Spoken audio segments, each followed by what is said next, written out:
Driver महासंघ हाथ छाड़िले बस मालिक आज गड़िला बस ड्राइवर स्टीयरिंग छाड़ आंदोलन धीरे धीरे प्रभावहीन होबार लगी लिखित प्रतिश्रुति न मिलवा जाए आंदोलन हटिबुनु बोली ड्राइवर महासंघ सभापति प्रशांत मेंडुली जिद धरिछंती। अन्यपटे आंदोलन मैदान छाड़ी अनेक ड्राइवर स्टीयरिंग धरिछंती। आज सारा राज्य में यात्रीवाही बस चलाचल आरंभ होईछि।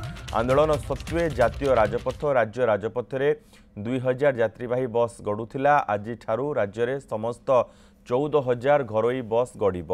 गतकाली संध्यारे पुरी रे चलिथिबा बैठक रे आलोचना परे एही सहमति होईछि। बस मालिक संघ सभापति लोकनाथ पाणी संपादक देवेंद्र साहू एने सूचना दैछंती। बस चलाचल समय राज्य सरकार सुरक्षा देबा पई मालिक संघ दाबी करिछि। यात्री परिवहन क्षेत्र में समस्त बस मालिक कर्मचारी को समस्त रूट रे बस चलाचल आरंभ करिबा पई राज्य बस मालिक संघ पक्षरु निवेदन करा जायछि। आमे तो प्रथम ही बस धर्मघट में सामिल नथिलु। आमर विभिन्न जगह बस चलुला जो कर्मचारी चाहूले से चलाउले एमाने गोटे विवृत्ति देले जे आमे कौन जगह बस को अटकाऊनु किंतु काली राति रे राउरकेला रूट रे जेते गाड़ी आमर आसुतिला अनुगुल पाखे काच गुड़ा भांगीदेले ताले यात्री परिवहन केमती सुविधा हम। सरकार को कहलु आपण दियंतु हमको सुरक्षा एवं यात्री मान को सुरक्षा दियंतु एवं स्टाफ को मध्य सुरक्षा दियंतु बस चलाचल स्वाभाविक हम।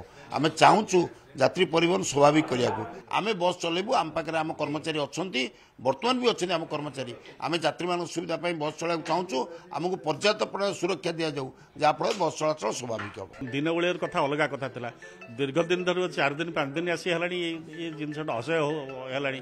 बर्तमान आम गोटे सामाजिक दायित्व रही आम सरकार नवेदन करुँ पर्याप्त सुरक्षा दि जाऊ आम आम बस गुड़िक चलाचल कर निश्चित भाव में जिते एत गोटे रिस्क नहीं गाड़ी गुड़िक चलो यात्री मान दायित्व रही से निश्चित भाव में ए बाबद सहयोग प्रदान करवा दरकार। बर्तमान स्टाफ मैंने सब एपट सब अच्छा तथा गाड़ी